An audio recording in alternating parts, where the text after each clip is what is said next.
How this is Baba Ras inside Boomtown, Prince OJ Media TV, and look who we buck up on. The accurate one, Kabaka Pyramid. Blessed love. Now, we've been running around all from Thursday, and we've seen some acts and the vibes and everything, and some give you a vibe, some don't. But you there's like from your heart and expression. What kind of vibes you there when you're on stage look a while? Just energy, you know. When I see the people them they want to have a good show and see some good shows. So what for know so when them left Boomtown, them remember the Kabaka performance. You know what I mean? So we just go out there with a purpose there and set it, you know. Energy, lyrics, message. So what's your thoughts on Boomtown so far? Love it. Biggest festival me ever go and perform, I can tell you that. I mean, I perform, you know, in bigger crowds in terms of the area, but just the size of the whole festival, you know, it's crazy amount of stages, and, you know, I love to see things like this and said, you know, them I represent for reggae music as well. Are you going to go around and look at the rest of the place, or you got some other shows set? Yeah, well, we have show tomorrow, so I might stick around for a couple hours and see the vibes, but we have to leave early flight in the morning, so we'll see how it goes. I always see that as a shame. You know, some artists, when you go certain places, you don't get a chance to be a person. You do as an artist, you do your thing, boom, and then you're gone again. Yeah, this is definitely one of them festivals where I love to spend all of 5 days and just build. I did it once at Ratatam and I really full enjoyed it. I see everybody said I go up on the stage like 3-4 times. You know, so it's a good thing when you can get to do that, you know. Now, in regards to what you've got out there now, because we all know what you got, the few tunes, and me being a DJ on the radio, I play you all the time, and I make mixes with some of the tracks of you and you, Protege, and Ina Kamosi, yeah? Because there's a lot of tracks that, and we can tell that Ina Kamosi inspire, yeah? And he was one of the persons that inspired me in my music as well. The mentality of the people then compared to the mentality now, it seems to be the same, like it's gone round on an hinge and it's back again. Do you feel, say, roots music, not that it died, but do you feel roots music have a new injection? Yeah, definitely. You know, I mean, I think the important thing what I notice is so many young artists touring with bands. You know, I mean, I think that shows the strength of the potential of the industry aspect of the thing. Because you've always had, you know, groups of artists rising up together. Like in the 90s, you had, you know, Garnet Silk, Sizzler, you know, Luciano, Capitan, and, you know, early 2000s, you had Iwayne and Bascom X and Chuck Fender, Richie Spice, Jack Cure, all of them rising up together. And now we have our generation. So, you know, we just love the fact, say, we have our own bands and we can represent the music in the right way, you know. So, in regards to like the way people accept you in the UK and the world, yeah, compared to Jamaica, we know it's the roots and where you're from and so forth. How do you compare the two vibes? I mean, it's a different vibe. It started out with more momentum in Europe for me personally, you know what I mean? And Jamaica took a little while for, you know, my thing for Bill and for catch on, but you know, I'm happy with where I'm at now in Jamaica, because I know the market set different in Jamaica for my type of music. So my expectation of being the biggest artist in Jamaica and things like that, it's very limited, because I know what the people love to hear in Jamaica, and I know what I want to say is a bit different. So, you know, over here I find that people have appreciation for what I want to say. You know, I feel the appreciation a little bit more genuine, you know, over here. So, and people just love good performances too. You know, in Jamaica, it's more about them knowing your songs. You know, if them hear it every day and them know it, then you get the forward and things like that. And or if you have some, you know, you have to be a real entertainer and find different ways to entertain the crowd. And over here, you give a solid performance, communicate with the crowd, it's appreciated, you know, and them research the music. You know, have to shove it down them throat for them know it.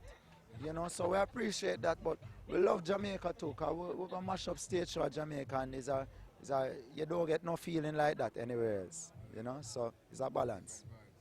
Now, in regards to that as well, what's your thoughts on what's been said about the new people them in Europe, the world that's picking up reggae music, being inspired by reggae music from Jamaica and doing something with it. I've heard it said that they're taking our music, or is it a good or bad vibes? Well, I don't see really good or bad in situations like that. I just see evolution and a natural progression. Because if you grow up listening something every day, just like me, in the 90s, I grew up listening hip hop every day. And I learned how to rap. I teach myself how to rap. You know what I mean? So I was influenced by that heavily. So it's just like them man, enough of them man in Europe, them have studied the music even more than enough of the youth them at Jamaica. Them can tell you about artists from 60s, 70s, which studio this thing record, and what equipment it record, you know what I mean? And them study the thing. So when you see them rise it up and keep it at a good standard, as long as the music is good. Some of the music I don't really feel personally, but some of it is good, so I commend them for taking a business-like approach to the music. A lot of them are more consistent touring. I mean, them not have to worry about visas and things like that and certain expenses. So it's easier for them. So it is a natural thing, But at the same time, not for all the bands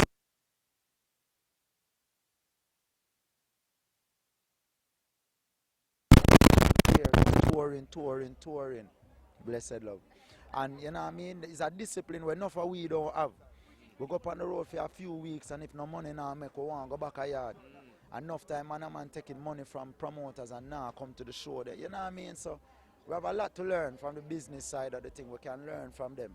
Do you think it's that the artists, a lot of the artists in Jamaica, especially, they don't think you have to put in the work, and they don't think that you have to do 2 shows for 2 cents to be able to do 2 shows for 10 cents? It's just education. You know what I mean? Education and experience. Not for the ones them don't study the journeys of enough of these great artists. Them only see the end product. And Jamaica is a place where you can see an end product really quick if you have a hit song. You can lock down the place and hear your name a call because you're in the hype. But when it comes to making real money and building a career over a long period of time, not for the ones just don't have no experience with how to do that.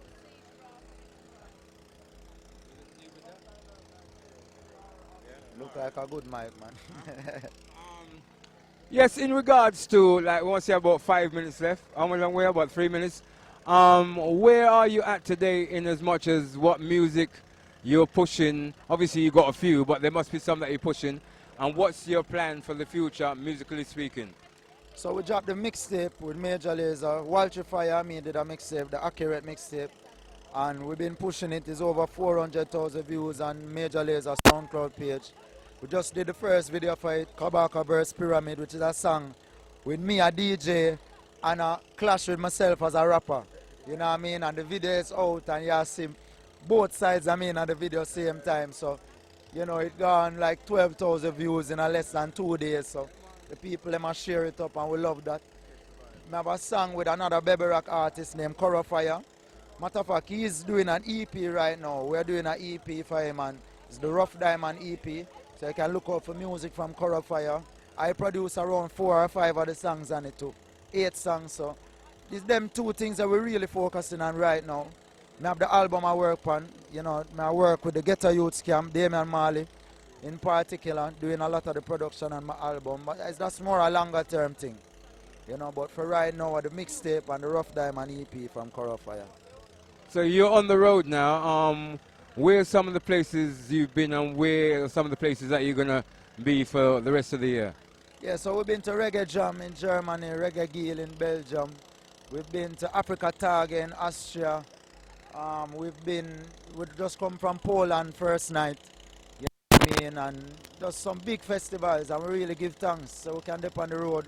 We dip on the tour bus over in Europe. We flew to UK, and we have a fly back, and then they back on the tour bus. And we do No Logo Festival in France tomorrow. Then we have Ratatam on Monday. We have only more festival. We do One Love in London, September 3rd. I do Outlook Festival in Croatia, our next huge festival like Boomtown. And a couple more well. So we're up on the road till early September.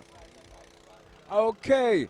this is the vibes, what we got left behind Boomtown, Baba Ras alongside Kabaka Pyramid. And we're going to say, talk to thing. Yeah, man, we just want to say, you know, this is Kabaka Pyramid representing from Beberak. Just want to say to the people, just keep it accurate, keep it upful, keep it true, keep it conscious. Study the knowledge for yourself. Be self-sufficient in these times, and we must make it true. Accurate. Blessings. Baba out.